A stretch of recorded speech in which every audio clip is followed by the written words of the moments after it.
नमस्कार, मैं हूं आपके साथ प्रदीप आजाद। राजस्थान की सियासत का घमासान दिल्ली तक पहुंच चुका है और दिल्ली में जो हलचलें लगातार बढ़ रही है, आज पूरे दिन जो माहौल बना रहा, खासकर कांग्रेस की जो हम बात कर रहे हैं, कांग्रेस में वो वाकई उस पर अब पूरे हिंदुस्तान की नजरें टिकी है। चाहे आम इंसान हो, लीडर्स हो, किसी भी पार्टी के लीडर्स हो, सभी लोगों की नजरें हैं कि आखिर राजस्थान में हो क्या रहा है।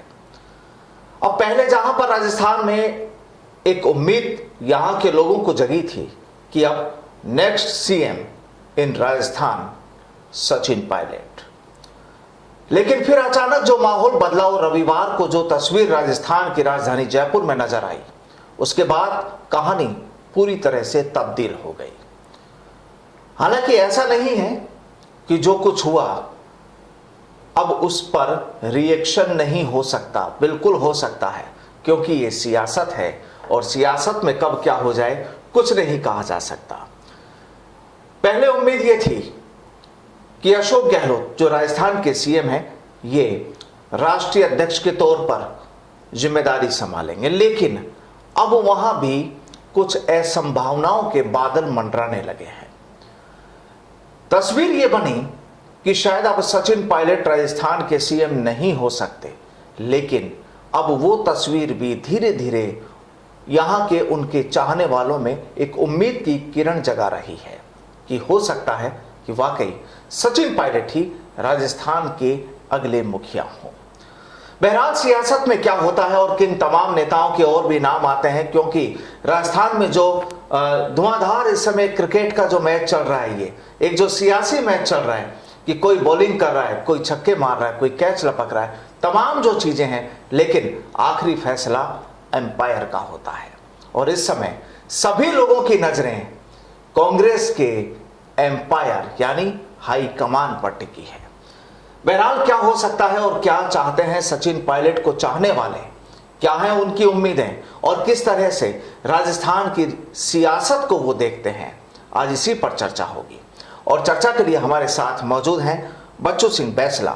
आप राष्ट्रीय महासचिव हैं संगठन अखिल भारतीय गुर्जर महासभा के। बच्चू सिंह जी, बहुत बहुत आपका स्वागत है हमारे साथ जुड़ने के लिए। नमस्कार। और क्या देख रहे हैं अभी, क्या लग रहा है पिछले 2 दिनों में जो पूरा घटनाक्रम रविवार से और आज तक की जो कहानी तैयार हुई? देखिए, अभी जो पूरा घटनाक्रम पल पल में जैसा बदल रहा है, आपने भी जैसा मुझे अभी बताया और आप मीडिया के माध्यम से हम लोग बराबर अपडेट हो रहे हैं, ये हमसे ज़्यादा मीडिया को पता है कि क्या पल पल में एक पलक झपकते क्या क्या चेंज बदलाव आता जा रहा है। लेकिन आज भी हमें पूरी तरह उम्मीद है कि सचिन पायलट सीएम होंगे, ऐसा हमारा विश्वास है। और मेरी कौम के नाते, क्योंकि वो गुर्जर जाति से आते हैं, इसलिए मेरा कौम के व्यक्ति होने के नाते हमारा तो सोचना है ही है। लेकिन उसके अलावा, क्योंकि मेरा संगठन के नाते हमारा तो कोई भाजपा में व्यक्ति होगा उसके लिए भी सपोर्ट करेंगे, कांग्रेस में होगा उसके लिए भी सपोर्ट करेंगे कौम के नाते। लेकिन उस सब के अलावा एक विषय है कि उनके चाहने वाले केवल एक मेरी कौम में नहीं, मेरी कौम के अंदर तो है ही है, मैं तो मेरी कौम का इसलिए क्योंकि मेरी कौम में जन्म लिया तो इसलिए वो बात आती है। अदर देन 36 कौम के अंदर उनके चाहने वाले हैं, इसमें कोई दो राय नहीं है। जो हम मीडिया से भी देख रहे हैं, आप भी देख रहे हैं और हम भी देख रहे हैं। और जो भी एपिसोड हो रहा है वो भी मीडिया अच्छे से जानता है, हमसे बेहतर जानता है कि कितना बदलाव आ रहा है और किस तरह की क्या फजीयत हो रही है और किस तरह के माहौल बन रहे हैं।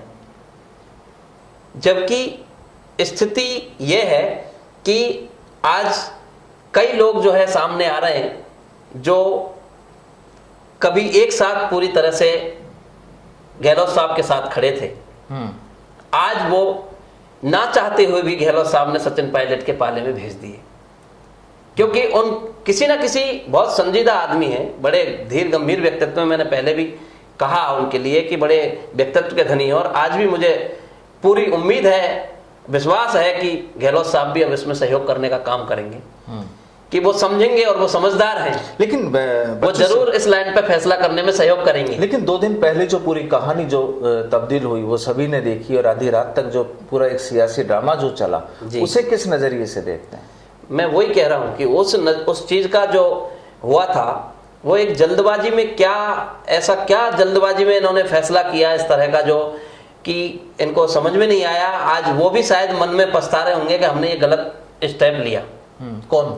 जो भी, जिन लोगों ने भी लिया जी, चाहे वो कोई सरकार के मंत्री हों, चाहे हो सकता है मुख्यमंत्री जी भी हों, आज वो भी ये बात को पछतावा कर रहे होंगे कि ये हमसे गलत हुआ है। कहीं ना कहीं उनके गिलानी महसूस हो रही होगी दिल में कि हमसे गलत फैसला हुआ है, क्योंकि बात दिल्ली तक गई और वो सीधी सीधी आला कमान की, क्योंकि जो मुख्यमंत्री का सीएमआर में जो बैठक रखी गई वो मुख्यमंत्री जी के नोटिस में नहीं थी क्या?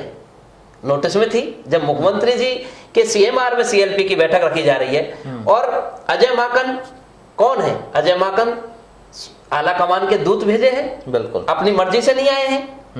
वो कोई मल्लिकार्जुन खड़गे भी वो आला कमान ने ही पावरफुल 2 लोगों को as a general secretary in charge of Rajasthan, इतने समय से प्रभारी राजस्थान का रोल निभा रहे हैं, और वो आए तो अपनी मर्जी से चल के आ गए क्या अपने सोचने से आ गए? वो आला कमान ने निर्देश दिया उनको, आप जाइए, ऐसा करने के लिए यहाँ आए। और उनका जो असम्मान किया, उनकी जो बेइज्जती करी, उसमें सीधा सीधा आला कमान की बेइज्जती का काम हुआ। ये इन लोगों को बाद में समझ में आया, उस समय नहीं आया। वो जो हालात पैदा हुए वो क्यों हुए मैं नहीं समझता इस विषय को। मैं गुर्जर समाज का एक संगठन महासचिव हूं, अदर्स कम्युनिटी के लोग भी, जो भी समाज के संगठन है विभिन्न, वो 36 कौम के लोग ये बात महसूस कर रहे हैं और रियलाइज कर रहे हैं कि ये कहीं ना कहीं गलती हुई है, ऐसा नहीं होना चाहिए था। आपको जो कुछ भी करना था आपके तरीके से करते। क्या मानते हैं अब ये जो गलती हुई, चाहे वो जानकर हुई या अनजाने में जो भी चीजें हुई, क्या लगता है कि अब वो जो लोग हैं जिनकी गलतियां रही, क्या उन्हें कहीं ना कहीं कुछ न कुछ लगता है कि आपको फर्क पड़ेगा अब उनके पूरे कैरियर पर भी? बिल्कुल कैरियर पर फर्क पड़ेगा। ये डिसीजन आला कमान कांग्रेस का रहेगा, मेरा कुछ नहीं है, लेकिन मैं मेरा विचार प्रकट कर सकता हूं कि उन पर, उनकी सेहत पर असर पड़ेगा। और अगर वो लोग आस्था कांग्रेस पार्टी और आला कमान में रखते हैं तो उनको जो गलती हुई है उसमें यू टर्न करना पड़ेगा। और जो आला कमान चाहेगा, और आला कमान ने क्या चाहा था ये भी उनको पता है, तो उस लाइन पर वो सब सहमत भी होंगे, क्योंकि यहाँ पर तो जो, ऐसा मेरा विश्वास है, जो आला कमान के जो दूत थे उन्हीं पर आरोप लगा दिया, उन्हें ही कटघरे में खड़ा कर दिया, लेकिन उसके बाद में यू टर्न भी हो गए। आपने कहा शुरुआत में उन्होंने आरोप लगाया, आज जब सुबह उनका पल में मीडिया के माध्यम से, मैं इसीलिए मैं आपको निवेदन कर रहा हूं कि हमसे ज्यादा मीडिया को पता है ये विषय, और मीडिया के माध्यम से हो रहा है कि वो कह रहे हैं कि सचिन पायलट मुख्यमंत्री, आला कमान के फैसला हम कभी भी नामंजूर नहीं कर सकते हैं। जो दोनों ही माननीय महेश जोशी और धारीवाल साहब दोनों ने जो इस चीज को लीड किया था, वो दोनों के, महेश जोशी जी का सुबह का बयान मैं अभी टीवी पे देख रहा था, उनका बयान था कि क्या सचिन पायलट को मुख्यमंत्री बनाएंगे तो आपको मंजूर होगा? तो उन्होंने कहा बिल्कुल आला कमान मंजूर करेगा तो करेंगे। ये महेश जोशी का बयान है। तो फिर कहानी क्यों रचा? इस विषय का बड़ा एक क्वेश्चन मैं भी ढूंढ रहा हूँ और आप मीडिया भी ढूंढ रहा है पूरा, मतलब ये समझ में नहीं आता है कि ऐसा क्यों हो रहा है। इस बात के लिए मतलब कोई विषय समझ में नहीं आ रहा है, क्योंकि सचिन पायलट, ईमानदारी की बात है, मेरी कौम में पैदा हुए तो मेरी कौम के तो कहलाएंगे, और हमारी कौम के नाते हमारा कोई भी पार्टी का व्यक्ति होता है हम तो उसका पक्ष रखेंगे और हमारी समाज उसके साथ में सहयोग करेंगे। लेकिन 36 कौम के लोग सचिन पायलट को चाह रहे हैं, इसमें कोई दो राय नहीं है। लेकिन चाह कौन नहीं रहे? अब चाह कौन नहीं रहे ये विषय भी मैं वही कह रहा हूं कि ये जितना आपको बेहतर पता है, और पूरी अब तो बिल्कुल पूरी तरह से बेनकाब हो गई स्थिति है, पूरे प्रदेश को पता है कि कौन नहीं चाह रहा है। तो क्या आपको लगता है कि अशोक गहलोत साहब जो राष्ट्रीय अध्यक्ष की जिम्मेदारी संभालने वाले थे, कहीं बीच में कुछ रुकावटें आ सकती है? बिल्कुल संभावना है, क्योंकि जब आला कमान का असम्मान करने का काम करता है कोई भी व्यक्ति हो, कितने ही बड़े बड़े दिग्गज लेवल पर हो, तो उसके बारे में विचार करना आला कमान किसी दूसरे व्यक्ति के नाम पर भी विचार चालू कर सकता है। और जैसा कि मीडिया में चल रहे हैं विचार नाम अलग अलग अध्यक्ष के, ये बहुत सारी बातें जो है चल रही हैं जो कहीं अनकही नहीं है, अनछुई नहीं है, सब लोग देख रहे हैं। क्योंकि जो खबरें भी जो चलाते हैं हम लोग वो भी कहीं ना कहीं से तो निकल के आती है। डेफिनेटली ऐसा नहीं है कि कोई मन से कोई चीज चलती हो। पूर्ण जब कहीं आग लगती है तो ही धुआं उठता है, चर्चा तो होती है। बिल्कुल फैक्ट है, तो आपकी बात का समर्थन करता हूं। लेकिन यहाँ पर सरकार के काफी लोग ये कहते हैं कि कई चीजें, कई विषय मीडिया की ओर से मनगढ़ंत होते हैं। क्या होता है ऐसा, लगता है आपको? नहीं, मुझे ऐसा नहीं लगता, लेकिन वो लोग जो कहते हैं वही बात आपने कहा कि जब आग लगती है तो धुआं उठता है, कुछ ना कुछ उसका सोर्स होता है। वो हकीकत में बदले ना बदले ये विषय दूर का है, लेकिन कुछ बात चलती है तभी कोई बात से बात निकलती है।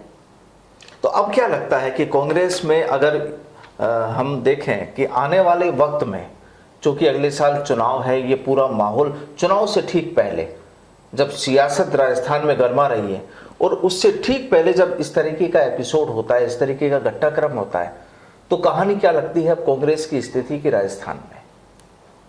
बात वही है, आपको कहा कि खिलाड़ी के ऊपर निर्भर करता है, खिलाड़ी कौन होता है मैच खेलने वाला उस टाइम, और खिलाड़ी के साथ साथ कैप्टन भी एकदम सहमत है। तो उस पर ही निर्भर करता है कि टीम को जिता पाएगा या नहीं जिता पाएगा। आगे आने वाला जो चुनाव आ रहा है 2023 में, उसको मद्देनजर रखते हुए खिलाड़ी और कैप्टन अच्छा होना जरूरी है। अगर आप सामने वाले को टक्कर देना चाहते हो, सामने वाले खिलाड़ी की बराबर की करना चाहते हो, तो अगर इधर का पहलवान बराबर है तो सामने वाला ऐसा ही पहलवान उसकी टक्कर का देखें जिससे कि वो उससे मुकाबला कर सके। जीत हार किसकी होती है ये कोई भवस के गर्त में छुपी होती है, लेकिन पहलवान तो टक्कर का होना जरूरी है। ये तो हर आदमी देखेगा कि इस टक्कर का मतलब ये लगना चाहिए कि हाँ ये टक्कर बराबर, बिल्कुल टक्कर बराबर की है। तो क्या लगता है कांग्रेस में कौन है टक्कर देने वाला भाजपा को? कांग्रेस में टक्कर देने के लिए मैंने आपको इस विषय को पहले भी जब भी मौका मिला है, तो सचिन पायलट से बेहतर कोई विकल्प नहीं जो भाजपा को टक्कर दे सकता है। बल्कि मैं यही कह रहा हूं कि मैं कोई किसी पार्टी का प्रवक्ता नहीं हूं, ना मैं कांग्रेस का प्रवक्ता हूं जो कांग्रेस के नाते कह रहा हूं, ना मैं किसी और भाजपा का प्रवक्ता हूं जो किसी अन्य दल का प्रवक्ता हूं जो मैं उसको 100% सत्य कह रहा हूं। लेकिन मुझे जो लगता है, जो अपना अनुभव, मेरा जो एक विचार है, मेरा जो अनुभव है, मेरा जो एक्सपीरियंस है, जितनी मेरी समझ है ये कह सकते हैं, तो उसमें सचिन पायलट बिल्कुल टक्कर देने का लायक खिलाड़ी है। आप अपने संगठन, अपने समाज के लिए भी पूरे हिंदुस्तान में यात्राएं करते हैं, बिल्कुल पूरे देश में यात्रा करते हैं, लोगों से मिलते जुलते भी हैं, तो वहां भी चर्चाएं चलती होंगी। बिल्कुल 100% हम उसमें यात्रा करते हैं। हमारा हाल ही में अधिवेशन इंदौर में राष्ट्रीय अधिवेशन हुआ। अगला अधिवेशन 31 अक्टूबर को हमारे जयपुर राजस्थान में राष्ट्रीय महाअधिवेशन होने जा रहा है, जिस अधिवेशन में जम्मू कश्मीर से लेकर कन्याकुमारी और आसाम से लेकर गुजरात तक हमारी पूरे प्रदेशों की प्रदेश कार्यकारिणी, राष्ट्रीय कार्यकारिणी और जिला इकाई तक की जिला प्रतिनिधि आपके जयपुर में 31 अक्टूबर सरदार वल्लभ भाई पटेल, जिनमें हम आस्था रखते हैं गुर्जर समाज का, सरदार वल्लभ भाई पटेल को हम हमारे वो मानते हैं और हमारा मानते हुए हमारी महासभा आज से नहीं पिछले 115वां राष्ट्रीय अधिवेशन होने जा रहा है। हर अधिवेशन 31 अक्टूबर को सरदार वल्लभ भाई पटेल की जयंती पे हमारा सुनिश्चित होता है। इस बार का अधिवेशन संजोग से राजस्थान की धरती में 31 अक्टूबर को होने जा रहा है और पूरे राजस्थान के भ्रमण का मैं सौभाग्य मुझे मिलता है। हिंदुस्तान के जिलों में जाता हूं, राजस्थान के जिलों में भी चल रहा हूं और उस 31 अक्टूबर के अधिवेशन में जिस तरह राजनीतिक दल अपनी रथ यात्रा निकालते हैं, उस 31 अक्टूबर को हम एक राजस्थान में हमारी एक राजनीतिक भागीदारी की जागरूकता की एक रथ यात्रा का भी संचालन की डेट की घोषणा करने वाले हैं 31 अक्टूबर को, कि राजस्थान में पूरब से पश्चिम और उत्तर से दक्षिण चारों दिशाओं में एक रथ यात्रा महासभा निकालेगी। अच्छा, एक चीज बताइए, जब आपका हर 31 अक्टूबर को जब इस तरह का आयोजन होता है जी, तो चीफ गेस्ट भी बुलाते होंगे? बिल्कुल, चीफ गेस्ट भी बुलाते हैं। अक्सर चीफ गेस्ट कौन होते हैं?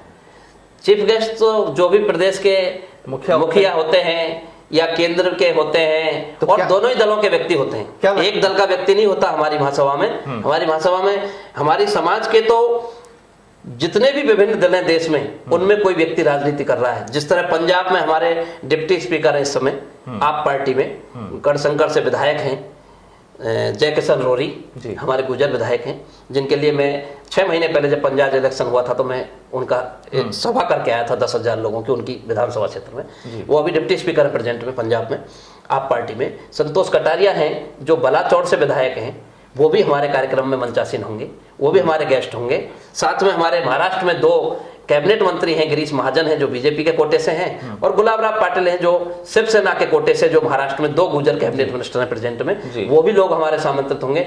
गुजर समाज के तो विभिन्न दलों के लोग रहेंगे, और अदर कम्युनिटी के अगर कोई व्यक्ति रहेंगे तो दोनों दलों के बड़े प्रदेश के मुखिया तो इस बार और केंद्र के मुखिया हमारे संगठन में इनवाइट होते हैं। इस बार उम्मीद करते हैं कि राजस्थान से भी चर्चित चेहरा जो है वो मौजूद रहेगा। बिल्कुल रहेंगे, 100% रहेंगे।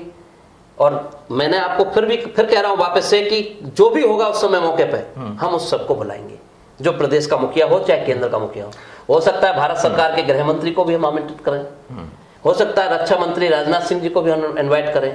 हमारा अभी राष्ट्रीय अधिवेशन जब इंदौर में पीछे मई के महीने में हुआ, उसमें हमारे कैलाश विजयवर्गीय जो राष्ट्रीय महासचिव हैं, और शंकर लालवानी जो इंदौर के सांसद हैं, और रक्षा खड़से जो महाराष्ट्र के सांसद हैं, और धीरज गुर्जर राजस्थान से जो बीज निगम बोर्ड के चेयरमैन राज्य मंत्री हैं, और सत्यनारायण पटेल इंदौर के पूर्व विधायक हैं जो कांग्रेस से बिलोंग करते हैं, अलका जी गुर्जर हमारे राष्ट्रीय मंत्री हैं, वो हमारे सब मंच पे थे, कैलाश विजयवर्गीय राष्ट्रीय महासचिव हमारे मंच पे थे। एज ए गेस्ट की लिस्ट में हमारे कमलनाथ जो वो डॉक्टर कमल पटेल हमारे जो हरदा में जो मध्य प्रदेश सरकार के शिवराज सरकार के एज ए पंचरत्न में आते हैं, वो भी एक हमारे गेस्ट के रूप में थे। कैबिनेट मंत्री कृषि मंत्री कमल पटेल हरदा से विधायक।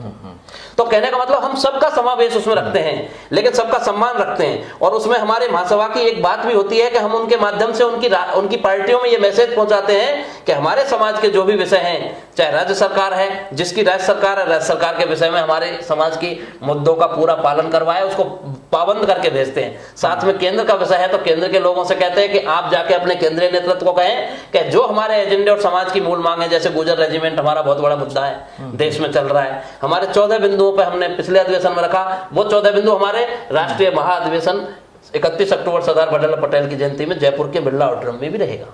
चलिए, तो अब कुल मिलाकर वापस अगर राजस्थान की राजनीति पर आते हैं, तो अब आपको लगता है कि हाँ, सचिन पायलट को सीएम की जिम्मेदारी मिल सकती है? बिल्कुल मिल सकती है, हमें पूरी इस बात की उम्मीद है, क्योंकि आला कमान ने तय किया है, किसी एक व्यक्ति ने नहीं किया है। पूरे 36 कौम के लोग जो आज उनके पक्ष में जिस तरह से पहले जो थे वो तो थे ही, लेकिन आज वो प्लस की तरफ बढ़ रहे हैं, उसमें उनके इजाफा होता जा रहा है। लेकिन यहाँ जो 2 दिन पहले जो तस्वीर तैयार हुई, उस तस्वीर को देखते हुए लगता है आपको कि अब वही एक सामंजस्य वाला जो माहौल जो होना चाहिए वो यहाँ पर रह पाएगा? बिल्कुल सामंजस्य भी होगा।